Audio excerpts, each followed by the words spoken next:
Following for you. No one else is talking about this, but we are. Have you ever looked up at the sky and noticed exhaust trails spread out in all different directions?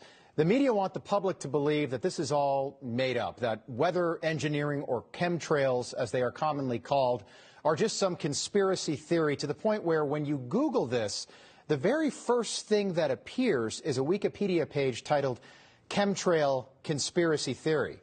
It's a conspiracy theory, apparently. But if it really is just a conspiracy, then why have multiple states passed laws banning it? Florida passed a bill banning all-weather engineering over the skies just a month ago. And when Tennessee passed a similar bill over the summer, the state was mocked by the legacy media. NBC running this headline: Tennessee lawmakers vote to ban geoengineering with allusions to chemtrails conspiracy theory. It's always a conspiracy theory.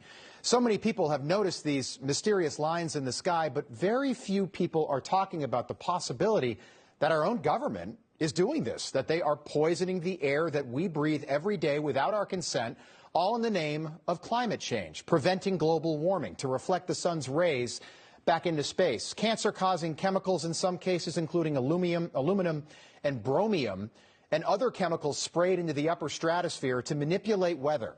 And it could be happening all over the world. Joining us now for more, our next guest is the lead researcher and administrator of Geoengineering Watch, Dane Winnington. It's great to have you on, Dane. Appreciate you being here. So we've all seen the lines in the sky. We've been told that it's just exhaust from planes. What are we seeing up there? What's really going on? You're seeing a sprayed particulate dispersion. It's not jet exhaust. It's not from the jet fuel. And unfortunately, that narrative is just a regurgitated official denial that's happening in too many circles, including at the very top. This is a sprayed particulate dispersion. We're not guessing. Geoengineeringwatch.org at the cost of well into six figures took a National Oceanic and Atmospheric Administration flying lab, top scientists in it to altitude, sampled what these heavy aircraft were emitting, processed that at Rensselaer Polytechnic in New York, world-renowned lab, found what we knew we'd find, climate engineering elements. And we also have up-close film footage of these aircraft at altitude, nozzles visible, turning on and off. It's not condensation. It's not jet exhaust. And that picture you see up right there from an air show, that's a dispersion as well. That's what planes use at air shows to make the patterns they make. It's not jet exhaust. It's not condensation. It's a sprayed dispersion. Okay, how long has this been going on, and who is responsible for this? Who is doing this, in your opinion? We have multiple government agencies involved. I'm not guessing, again, on that point either. We have mountains of documents. One 800-page Senate document going back to 1978 outlines intergovernmental cooperation, about 10 or 12 agencies, federal agencies. They're all compartmentalized.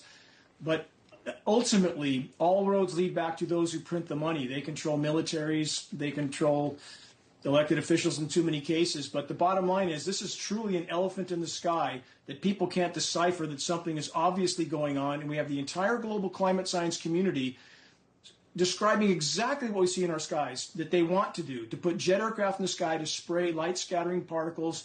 They say to slow down the warming of the planet, but in fact, we know these operations are further fueling the climate problems, not mitigating them. Okay.